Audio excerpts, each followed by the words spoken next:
Good afternoon, you ruddy lovely people, and welcome along to your latest Tottenham Hotspur transfer news video. But before we get cracking with all of that good stuff, I want to quickly discuss the horrific news that came out yesterday that a lot of us woke up to, that Diogo Jota and his brother passed away during the night in a car crash. I mean, it really puts things into perspective, doesn't it? As much as we love football, as passionate as we are about this beautiful game, there are so many things in life that are more important than football, that go before football. He just got married a couple of weeks ago, 3 little kiddies, and gone, just like that. It really is tragic, and it didn't feel right coming on here yesterday, even though there was a fair bit of Spurs news to discuss and talking about it and chatting away normally about that when that news broke. You know, a fantastic football player, but by the sounds of it, more importantly, a fantastic man. And yeah, 28, and his brother 26, just gone like that.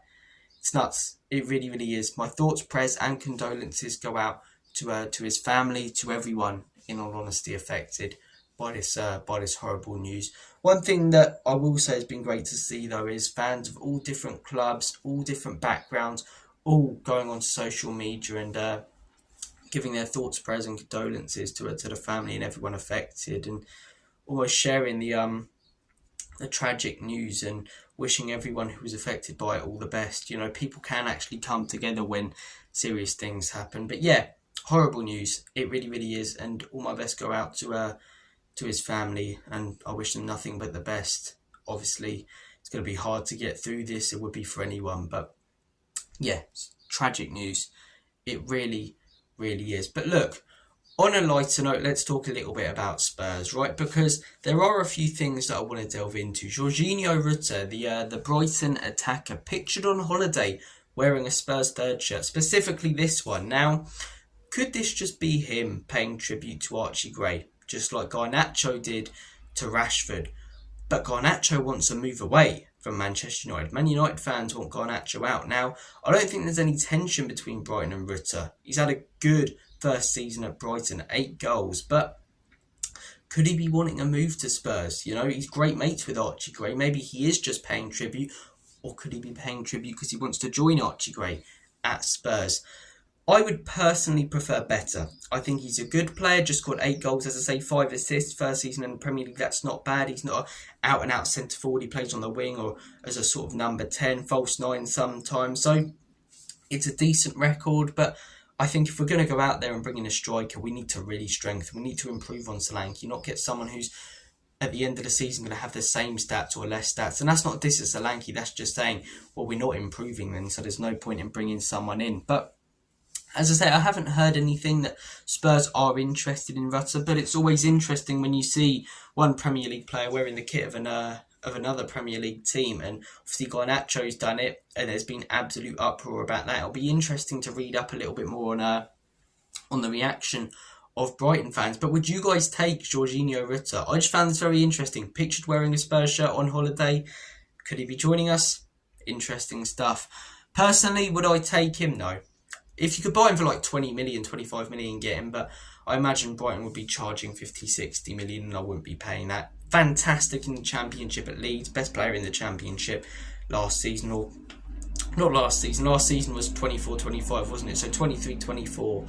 But yeah, I just think there's better out there. I really, really do, and I think if he's coming in, it's not going to strengthen us. But yeah, interesting. Is he just paying tribute to Archie Gray? Is he half paying tribute to Gray, half wanting to move away and trying to stir something up? Or is it showing that he wants to join Spurs? Very, very interesting. Is it Garnacho, or is it something very, very different to that? Guys, let me know your thoughts and opinions on this down below. Mohamed Kudus, we've had a few more updates from Fabrizio Romano. Spurs obviously put in their first bid. We know that was rejected. We're hearing now that Spurs are preparing another bid for Mohamed Kudus. It looks like he's one of our main priorities this summer. Frankfurt wants him, the club really want him. The next bid, as I say, is set to go in the next few days. It's coming out from your most reliable journalists on the internet. And as I've said in recent videos, We were linked with Eze. I prefer Eze. I think his stats are better. I think he improves us more. But I think Kudus is a fantastic player. I think he works more in a possession-based team, in all honesty. And I think on a bad day, he can be a little bit like Adama Traore. But on a good day, the man can be like N'Golo Kante. And he's so versatile. I don't know many players that are as versatile as him. Some players can play 1 or 2 positions. Some 3. This man can play as a false 9. This man can play on the right wing, on the left wing. He can play left midfield, right midfield. He can play as not a holding mid, but he can play as a centre mid, as a box to box. He can play as a number 10, a false 9. He can do so many different things on that football pitch, and he's an exciting player, and he gets bums off seats in the games today full of so many players who don't want to step 2 centimetres out of position or don't want to risk it, so they'll play boring sideways passes to make their stats look good that don't even lead to anything. He takes risks, he drives, he'll occasionally lose the ball, but so do so many great players out there now. Kvaratskhelia loses the ball all the time, but when he beats his man and when he doesn't lose the ball, you know, because of how good his technical ability is, that he's going to either slot it in the back of the onion bag or assist someone. And Kudus is very, very similar to that. Not as good as Kvaratskhelia, but you get my point.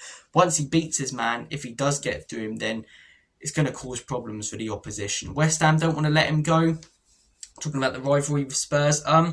You know what it is, right? We don't like West Ham. They absolutely hate us. But I think it's the same as like Chelsea. Chelsea's obviously a bigger rivalry for us than West Ham. But these clubs, we're their biggest rivals, whereas our biggest rival is Arsenal and then them. You know, we're rivals with them, but I wouldn't say we're big rivals with West Ham. You know what I mean? It's a little bit bigger than Palace because it's the London derby and because of how much they hate us. But for them, this is their North London derby when they play Spurs. So for them, this would be like a Sol Campbell move, and I don't really get it, to be honest. Look, they're pretty irrelevant to us, in all honesty. They're a big club. They've got great support, great fans. The Berlin was a fantastic ground. I don't know why they moved to the London Stadium. Went there a couple of years back for the Chili Peppers concert. That was fantastic. It's great for that, but for football, it's not fantastic. But yeah, they're not a big club. They're not really our big rivals. So if it affects them a little bit, some fans might take pleasure in that. If you have a few West Ham mates, you can banter them about it. But for me, I'm not fussed about giving it to West Ham fans. I don't care about that. I just care about bringing in a player who can do a job. He's going to improve us. And I do think Kudus improves us. But as I've said on countless occasions, I think Eze improves us more. But look, what are your thoughts and opinions on Mohamed Kudus? Next bid coming in soon. What do you think that bid will be? 60, 65 million? I reckon 70 million does the trick. But have to wait and see, eh? Guys, I'm going to make like a banana and split. Enjoy the sunshine. Take care of yourselves. Have a smashing rest of your day. And as always, come on, you Spurs.